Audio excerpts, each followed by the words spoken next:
Good morning. Some canal fishing for me again today. Now, angling yesterday, I was in Penabont in South Wales and didn't get to bed till 4 a.m. and then I was back up and in work, so I was tired come the end of the day, but I've had a chance to catch up on my sleep.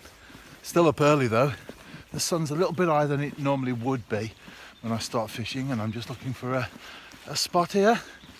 I found one. I'm on the Staffordshire Worcestershire Canal and I'll be back with a fish.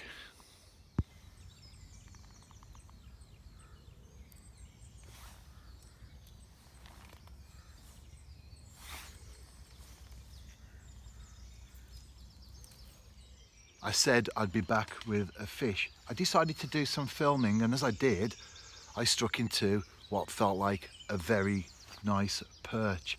However, as I was bringing it to the net, I had the dreaded hook pull. I'm into a fish now. It's nowhere near as big as the one that I lost though. I'll use the net because it means that you don't lose the fish when you lift it out of the water. It's a roach. So not a big perch to show for the first one. However, it's a small roach instead. I think I might need my glasses just to get the hook out. It doesn't need a disgorger, but I do find that I need my glasses more and more for close-up work. So yeah, I will be. I'll show you that now, and then I'll get the hook out and return the fish. There it is. I'll tell you what, not big, but a few of those in the net. If you were a matchman, you'd be happy with that, wouldn't you? Building up a net full of fish of that calibre during the 5 hours that you're having your session. Walking along the canal towpath this morning, I found that on the side.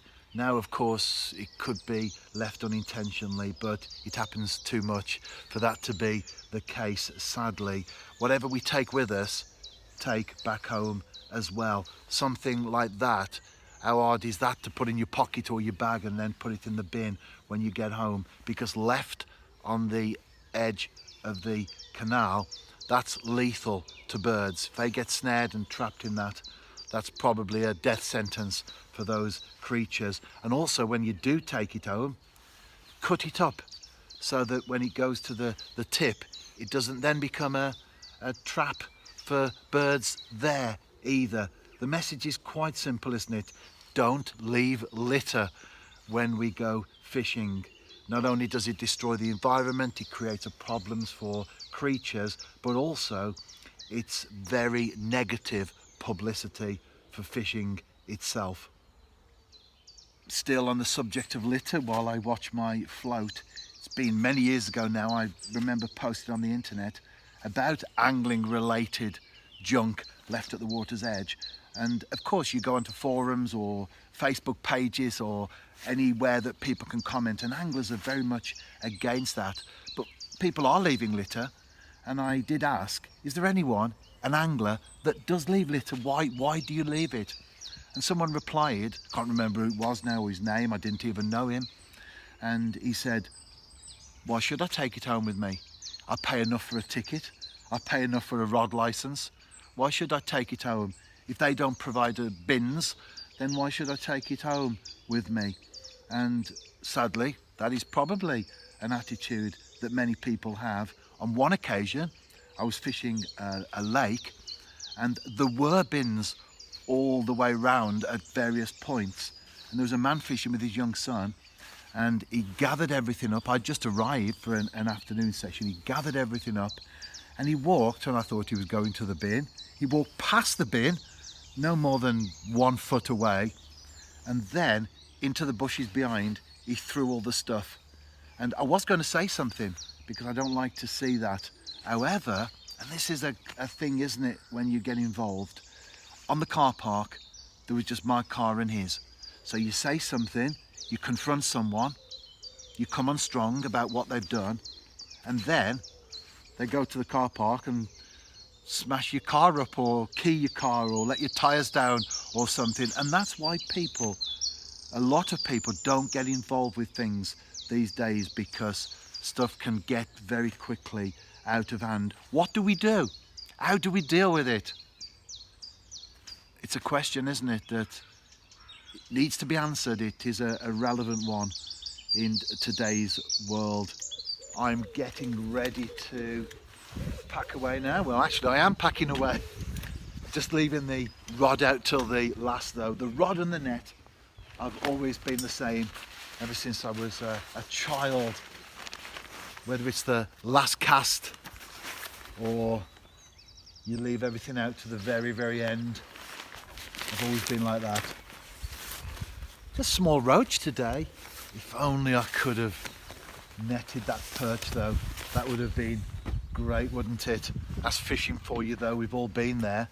And by the way, you may think, is this 2 sessions pieced together in one? Because I started wearing that and I've ended up in this. No, it's the same trip, but it was quite cold this morning. It's only just above freezing point when I set off. So the woolly hat to begin with, and then as the sun came up on the far bank, the cap so I can drop the peak down and keep the sun out my eyes. Well, I'm on my way home now, and one of the first things I'll do is go off and vote. It's a voting day for us today, and it's something that I've done every single election since I was 18, and I've always voted the same wing as well. So I'm either left wing or right wing. I wonder which it is. Well, I don't get involved in politics because people get so angry, don't they? But I have my political views and they've never changed, and ahead of an election I'll always know which way I'm going to vote. I've never ever been a floating voter. Well, let's carry on and I'll see you soon. And if you are out fishing yourself, tight lines. And if you do have elections in your area, vote. It's important to cast our vote, isn't it?